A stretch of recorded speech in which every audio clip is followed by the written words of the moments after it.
টানা বৃষ্টি আর পাহাড়ি ঢলে পানির নিচে তলিয়ে যায় আনোয়ারার বিস্তীর্ণ কৃষি জমি।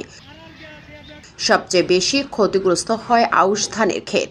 বন্যার পানি সরে যাওয়ার পর এখন উপজেলার রায়পুর, জয়দণ্ডী, বরুমচড়া সহ বিভিন্ন এলাকায় দেখা মিলছে নতুন ব্যস্ততা। কেউ জমি চাষ করছেন, কেউ বীজতলা তৈরি করছেন, আবার কেউ পরিচর্যায় ব্যস্ত।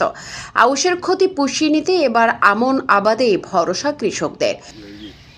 সময় মতো চারা প্রস্তুত করে রোপণ করতে পারলেই ক্ষতির বড় একটি অংশ কাটিয়ে ওঠা সম্ভব হবে বলে আশা করছেন তারা। ভারী বৃষ্টির কারণে আমাদের বহুত ক্ষতি হয়েছে, অনেক ক্ষতি হয়েছে। এই খেতে খোলা আমার মনে হচ্ছে সই যে সই কিন গেছে ইয়ের মাঝে অন্তত 60-70 ছবি তো মানে ইয়ের মাঝে দেখতে গেলে প্রায় লাখ টাকা খরচ হয়ে এখন তো ব্যাগে হতি ফুল গাছ নষ্ট হয়ে গেছে। কৃষকদের অভিযোগ, প্রাকৃতিক দুর্যোগে বারবার ফসলের ক্ষতি হলেও উৎপাদন ধরে রাখতে তাদের নিরলস পরিশ্রম করতে হচ্ছে।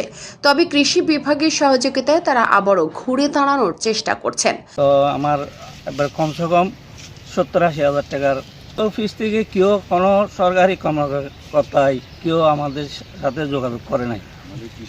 দুইবার জ্বালা ফেলেছি, দুটা নষ্ট হয়ে গেছে, আবার এখন ফেলেছি। এরপরে আমার খেতে খোলা চলে গেছে, সরকার এখনো অনুদান পাইনি, একবারে ফাঁস দিয়েছিল। উপজেলা কৃষি অফিসার জানায়, চলতি মৌসুমে আনোয়ারায় 2192 হেক্টর জমিতে আউশের আবাদ হয়েছিল। টানা বৃষ্টি ও পাহাড়ি ঢলে প্রায় 380 হেক্টর আউশ ধানের জমি ক্ষতিগ্রস্ত হয়েছে।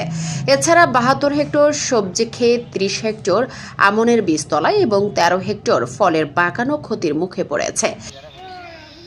এ বিষয়ে আনোয়ারা উপজেলা কৃষি কর্মকর্তা শামীম আহমেদ সরকার বলেন, সরকারিভাবে প্রায় 800 জন কৃষককে 5 কেজি করে আমন বীজ বিতরণ করতেছি এবং আমরা আমাদের অফিস থেকেও প্রায় 250 জন কৃষককে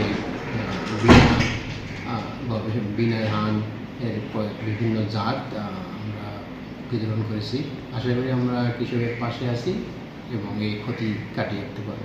আমাদের প্রায় আনোয়ারা উপজেলায় 6 কোটি 29 লাখ টাকার মতো ক্ষতি হয়েছে।